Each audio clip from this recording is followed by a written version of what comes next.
Dear colleagues, my name is Paulen, and I'm happy to welcome you to my presentation on nested sampling approach to set membership estimation. This is a joint work of myself and Lucien Gomescu and Benoit Shashua from Imperial College London. In this talk, we look at set membership estimation, which is a viable alternative to maximum likelihood or Bayesian estimation, where one doesn't require knowledge of underlying probability distributions.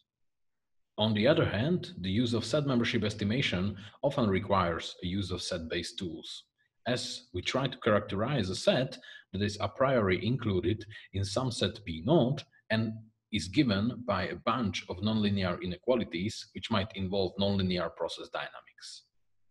Here I present the problem of set membership estimation just briefly, and I will elucidate the details regarding the mathematical problem formulation in the upcoming slides. When characterizing the solution set of set membership estimation in harder than trivial cases, we resort to over-approximation techniques via set-based tools to obtain outer approximations of the solution set. This has some natural drawbacks. As the obtained solution is an outer approximation, it might be a source of conservatism when one wants to use this solution for further analysis or, for example, for optimization.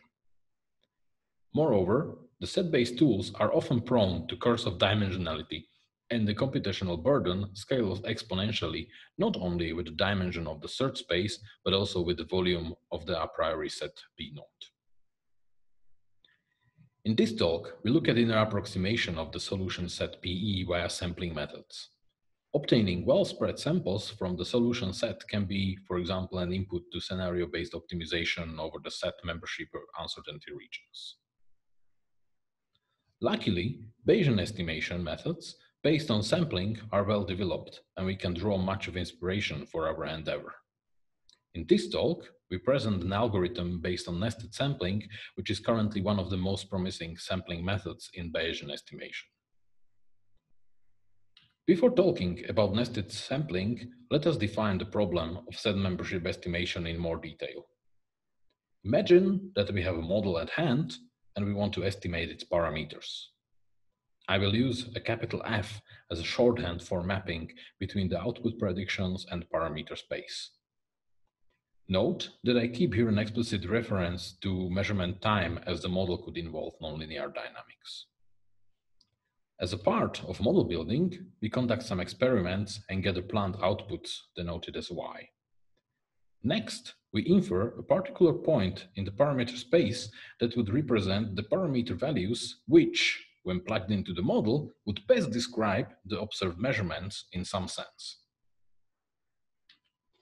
The data is naturally corrupted by some measurement error, which should be taken into account.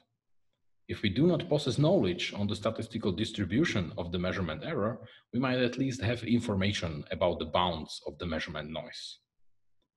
With this information, we can perform set membership estimation, which seeks a set of parameter values that result in predictions that explain the measurement data up to the precision defined by the measurement error bounds. Mathematically, we can characterize the set as follows.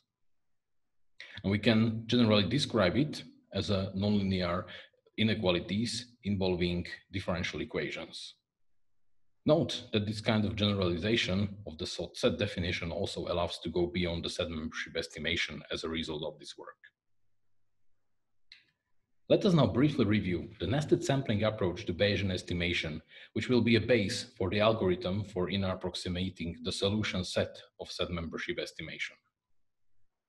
Bayes' rule gives a relation between the outlier probabilities that are referred to as likelihood, which describes the uncertainty in the observed data, prior, which describes a priori uncertainty in the estimated parameters, evidence, which provides scaling to the posterior, which represents the eventual uncertainty in the estimated parameters.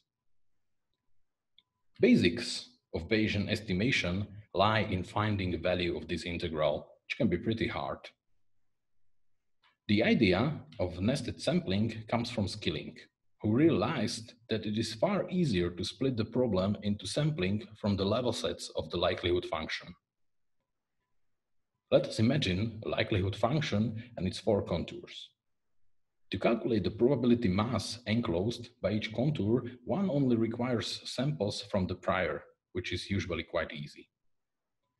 Skilling's nested sampling then aims at computing the evidence, which turns out to be a one-dimensional integral of a non-decreasing function. Thus, the problem of Bayesian sampling is split into several easier subproblems. Moreover, as a byproduct of this calculation, samples from the posterior are obtained. I will now just briefly sketch the algorithm run. Imagine that we have a following likelihood function, where the white box represents the a priori uncertainty in the parameters. The light shaded area is the first slice of the likelihood that is identified by drawing n samples, called life points, from the prior, which are then stored in the list capital L. Among these points, the lowest value of the likelihood is identified. Let us imagine here that the selected likelihood value is given by the red sample. Replacement proposals are then drawn from the prior, but only in the estimated region that encloses the current likelihood contour value. Hence, that this allows for more detailed sampling in the particularly interesting regions, and thus the choice on the number of proposals is a tuning parameter that helps to better spread the samples. The replacement proposals are then included in the list capital L if their likelihood value is higher than the current lowest one. Then the procedure is repeated by selecting a new lowest value of the likelihood, thus defining a new contour to sample from. As can be seen, the algorithm gradually proceeds towards higher likelihoods. Several points should be added to the implementation of the outlined algorithm. On the previous slide, I have mentioned that the proposals are sampled within the estimated level set. This necessity can be achieved via clustering the existing samples according to their likelihood values within ellipsoids, for example, as done in the X-means algorithm by Pelek and Moore. Another important question is when to terminate the algorithm. The nested sampling allows to estimate the probability mass that is currently described by the past samples. Here, the following sketch helps. It suggests that as our sampling process proceeds towards higher likelihoods, here from right to left, we can expect to enclose majority of the probability mass before sampling in very narrow regions around the maximum likelihood point.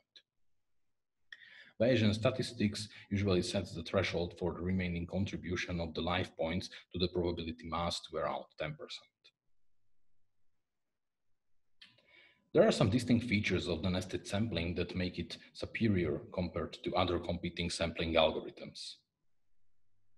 Nested sampling samples more sparsely from the prior in regions where the likelihood is low and more densely where the likelihood is high, resulting in a higher efficiency than a sample that draws directly from the prior. It can be applied to multimodal likelihood functions using some effective clustering algorithms, and the likelihood function evaluations can be easily parallelized. The number of life points initially drawn from the prior can be selected as a trade-off between the solution accuracy and the speed of obtaining the solution. We need one final ingredient in our endeavor of applying the nested sampling for inner approximation of the solution set of set membership estimation. This means to create a Bayesian-like setup out of the set membership setup. A naive way to do so would be to define the prior and likelihood functions as simple indicator functions where the probability of 1 is assigned to all the points that lie in the a priori set and in the solution set respectively. This in most cases would work seamlessly when sampling from the prior, but as the algorithm is built to gradually move towards higher likelihood values, we might see a little progress for many iterations, especially when searching on large domains. Instead, we propose to exploit the definition of the solution set. We define the likelihood in the following way. This formulation adds little Gaussian tails to the former indicator function beyond plus minus 3 standard deviations. This helps the algorithm to navigate much more easily towards the higher likelihoods. In a way, we are giving the algorithm a sort of a guideline. One can think of this as providing a gradient to move closer towards the boundaries of the solution set. Finally, once the algorithm is terminated, we simply collect all the samples with the likelihood equal to 1. As a part of this talk, we would also like to announce a new software tool where we have a generic implementation of the nested sampling algorithm in a Python 3 library. It is called Deus and it's ready for download. So please get your QR code scanners ready, and if you want to try the nested sampling for set membership estimation, please go ahead and download the latest version from the GitHub. Besides the set membership estimation, one can also try Bayesian estimation and Bayesian design space characterization. Also, all the examples that I'm going to show you are a part of the installation. Now, let us finally have a look at a couple of case studies. We first studied the performance of the algorithm on a toy problem of sampling a simple n-dimensional box. This case study serves to evaluate how the complexity of the problem affects the performance of the algorithm. Besides being able to vary the dimensionality of the box by number n, we also test the effect of increasing the volume of a priori search domain. This is given by the number m. When sampling a two-dimensional box, the proposed algorithm terminates in less than 1 second. There is a striking difference in the computing time when the naive way of nested sampling is used with the use of a simple indicator function as a likelihood. Moreover, this difference becomes dramatically increasing when dimension and volume of search space increase. The following image shows a result from sampling of a 10-dimensional box. Here I'm plotting the result just with respect to the first two coordinates, but the picture looks alike for other dimensions and also for other values of m. First, we can see a relatively even spread of the sample points, which is a sign of a successful sampling algorithm. On a relatively small initial search domain, one gets this result in around 100 seconds. And on a relatively large domain, the computational time is increased roughly by a factor of 10. We can also see the effect of doubling the number of life points. It clearly contributes to the quality of the solution, yet the solution time roughly doubles. Further details of the evaluation for different values of n and m can be found in the paper. Overall, it turns out that the computational burden of the algorithm scales quadratically with respect to the dimensionality of the search space and linearly with respect to the volume of the a priori search domain. Both these are very encouraging results, and as I said in the beginning, both these measures are far worse for the state-of-the-art algorithms for guaranteed outer approximation of the solution set. Next, we present a simple nonlinear static problem that is a hello world example in nonlinear set membership estimation. Here our model is a simple exponential function. The nice part about this example is that one can easily derive and plot the solution set. Here the solid lines represent each of the 22 inequalities constraining the difference of the exponential functions from above and from below. We can again observe that the obtained inner approximation contains a well-spread set of points despite the challenging nonlinear shape of the set. It takes almost 3 seconds to obtain this solution using the proposed algorithm. The increase in CPU time of a few seconds compared to sampling a two-dimensional box can be expected because of the nonlinear nature of the case study. We need around 7,000 function evaluations, and the following plot illustrates the spread of the sampled points. It also gives a sketchy visualization of the proposed likelihood function, which concentrates the samples around the desired set. One can observe here that the algorithm starts to sample pretty quickly in the vicinity of the solution set. Before my time runs out, I just want to briefly mention two dynamic case studies which can be found in the paper. The first one represents a two-state, three-parameter example under lack of identifiability, where parameters P2 and P3 cannot be jointly identified. Here we can see that the proposed algorithm has no specific issues when applied to a set membership estimation problem with this joint solution set.